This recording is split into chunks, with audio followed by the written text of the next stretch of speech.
अच्छा, कोणता श्लोक म्हणणार आहे तू? ओके, बोल.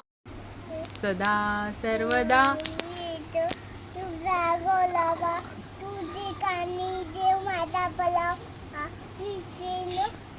गुणवंतानंता रघुनायका मागणेची आता ज्या ज्या ठिकाणी मन जाय माझे त्या त्या ठिकाणी निज रूप तुझे मी ठेवितो मस्तक ज्या ठिकाणी तेथे सद्गुरु तुझे पाय दोन्ही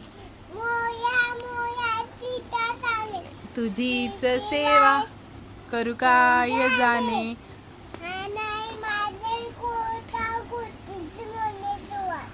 बाळ तू घाल पोटी अलंकापुरी पुण्यभू